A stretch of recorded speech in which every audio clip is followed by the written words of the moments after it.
Hey, so today we're going to change the brakes on a 2017 Chevy Trax.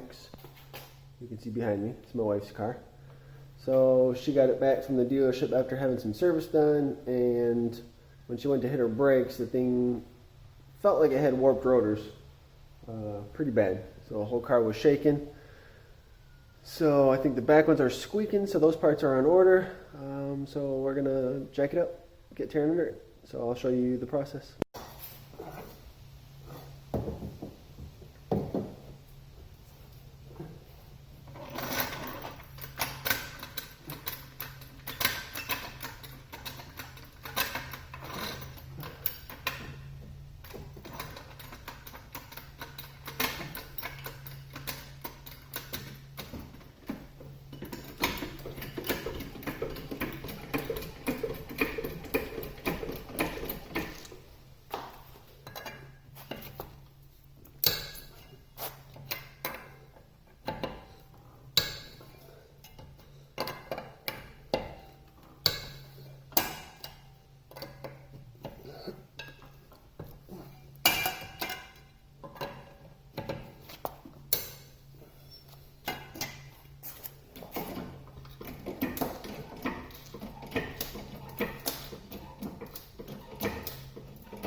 this pipe's not even big enough. Fucking kidding me?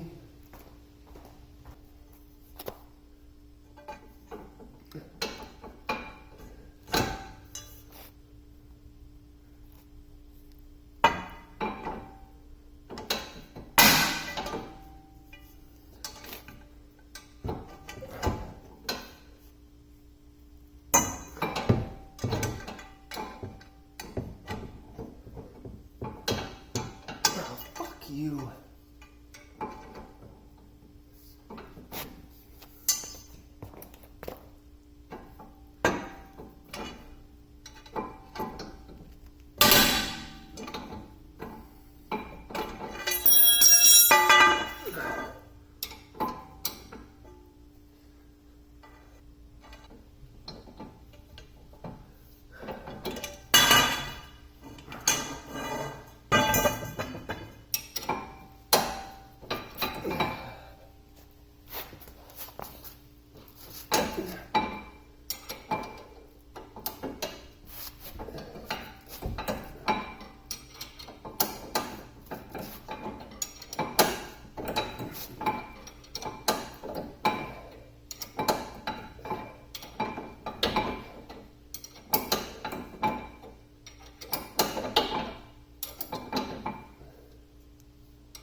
Oh shit. I didn't see that fell.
there you go, new slides are in. We're going to put the bracket back on.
You want one brake pad with a squeaker and one without.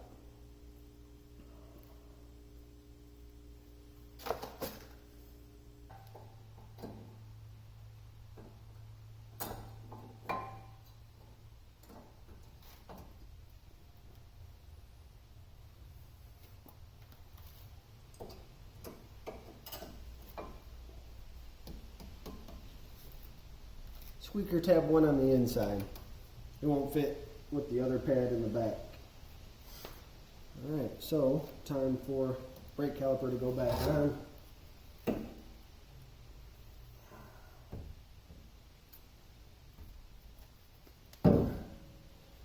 And one thing with these brake calipers, when you take them off, you don't want them hanging by this line. You don't want to just leave them out here hanging. So we usually put them up here. Sometimes you'll see me use a C-clamp or a bungee cord, kind of just holds them up there because you see when I'm hammering and stuff, they'll get knocked down. Usually it's not that hard to take a brake off. I don't know what the heck, there was like thread locker or something on these ones. So what I'm going to do now is I'm going to take the old brake pad, put it in this caliper, take a C-clamp and compress that fluid back so that that caliper will fit over. Of course, a bit of rust from not using this.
So my C-clamp wasn't quite big enough, so that's why I didn't put a brake pad in here, but generally I would. Otherwise, you can put it right out here on this metal circle and clamp it. If you have any excessive restriction, don't keep forcing it, you'll end up breaking it. So now it should. Slips right back over. You'll line these two mounting points, and you put your bolts back in. And what we're putting on here is a high temp brake grease, and that's good for the slides. I always like to put it on the threads so you don't have to take off your bolts as hard as I did when I took these off.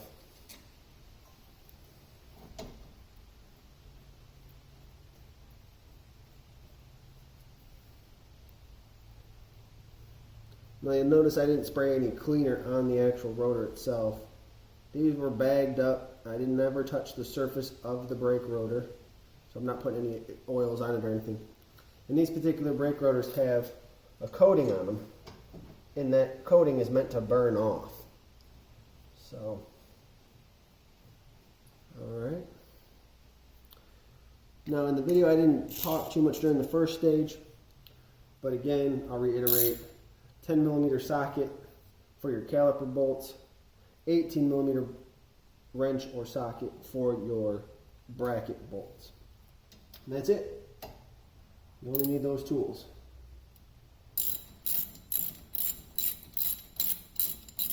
So you can see if you got impacts or something, it's going to go a lot faster, a lot easier. And you'll notice I turned the wheel. It definitely helps to get a little bit more leverage in here.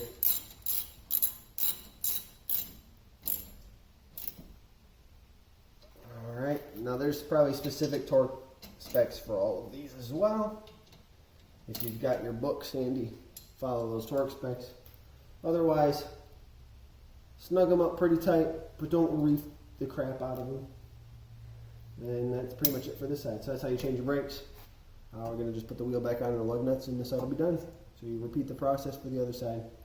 If you have any questions, concerns, leave a comment below. And until next time, my name is Patrick McCauley with McCauley's Garage. Don't forget to like the video, comment on the video, share the video, and subscribe. All right?